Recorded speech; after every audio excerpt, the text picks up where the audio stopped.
यही तो बात प्रधानमंत्री जी कह रहे हैं कि इंडी गठबंधन से जुड़े हुए जो दल हैं, कांग्रेस हो, आरजेडी हो, समाजवादी पार्टी हो, ये ओबीसी के आरक्षण पर, अनुसूचित जाति जनजाति के आरक्षण पर सेंध लगाने का प्रयास करेंगे। इनका मैनिफेस्टो इस बात का उल्लेख करता है, यूपीए सरकार जब सत्ता में थी, कांग्रेस नेतृत्व की यूपीए सरकार, आरजेडी और समाजवादी पार्टी दोनों उसके घटक थे।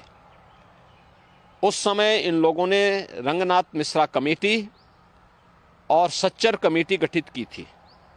रंगनाथ मिश्रा कमेटी ने इस बात का उल्लेख किया था कि 15% 27 में से 6% आरक्षण मुसलमानों को देना चाहिए, जिसका भारतीय जनता पार्टी ने उस समय पुरजोर विरोध किया था। उन्होंने कहा था धर्म के आधार पर आरक्षण नहीं हो सकता। फिर सच्चर कमेटी गठित करके इन लोगों ने अनुसूचित जाति और जनजाति के आरक्षण में सेंध लगाने का कुत्सित प्रयास किया था। इसके लिए इन लोगों ने मुस्लिमों की कुछ जातियों को अनुसूचित जाति और जनजाति में शामिल करने का प्रयास किया। भारतीय जनता पार्टी ने भी इसका विरोध किया था, क्योंकि बाबा साहब भीमराव अंबेडकर धर्म के आधार पर आरक्षण के विरोधी थे।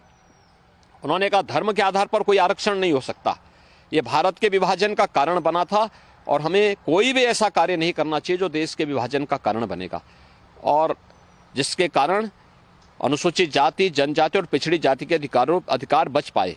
लेकिन कांग्रेस को, समाजवादी पार्टी, आरजेडी को जब भी अवसर मिलेगा, ये अनुसूचित जाति, जनजाति और पिछड़ी जाति के आरक्षण के अधिकार में सेंध लगा करके इन्हें जबरन अल्पसंख्यकों को देने का कुत्सित प्रयास करेंगे। कह सकते हैं कि लालू यादव जैसे लोगों का बयान बिल्कुल तुष्टीकरण के एकदम साफ। देखिए, भारत के विभाजन की आधारशिला इनके द्वारा रखी जा रही है, जिसको मतदाताओं को, जिस पर अपना जवाब देना चाहिए और इनको पुरजोर इनको जवाब देते हुए इनको नकारना चाहिए। यही तो बात प्रधानमंत्री जी कह रहे हैं कि इंडी गठबंधन से जुड़े हुए जो दल हैं, कांग्रेस हो, आरजेडी हो, समाजवादी पार्टी हो, ये ओबीसी के आरक्षण पर, अनुसूचित जाति जनजाति के आरक्षण पर सेंध लगाने का प्रयास करेंगे। इनका मैनिफेस्टो इस बात का उल्लेख करता है, यूपीए सरकार जब सत्ता में थी, कांग्रेस नेतृत्व की यूपीए सरकार, आरजेडी और समाजवादी पार्टी दोनों उसके घटक थे। उस समय इन लोगों ने रंगनाथ मिश्रा कमेटी और सच्चर कमेटी गठित की थी। रंगनाथ मिश्रा कमेटी ने इस बात का उल्लेख किया था कि 15% 27 में से 6% आरक्षण मुसलमानों को देना चाहिए, जिसका भारतीय जनता पार्टी ने उस समय पुरजोर विरोध किया था। उन्होंने कहा था धर्म के आधार पर आरक्षण नहीं हो सकता।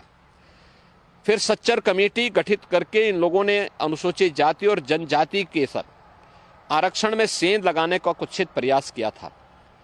इसके लिए इन लोगों ने मुस्लिमों की कुछ जातियों को अनुसूचित जाति और जनजाति में शामिल करने का प्रयास किया।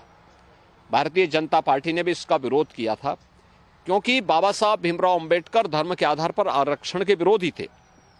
उन्होंने कहा धर्म के आधार पर कोई आरक्षण नहीं हो सकता, ये भारत के विभाजन का कारण बना था और हमें कोई भी ऐसा कार्य नहीं करना चाहिए जो देश के विभाजन का कारण बनेगा, और जिसके कारण अनुसूचित जाति, जनजाति और पिछड़ी जाति के अधिकार बच पाए।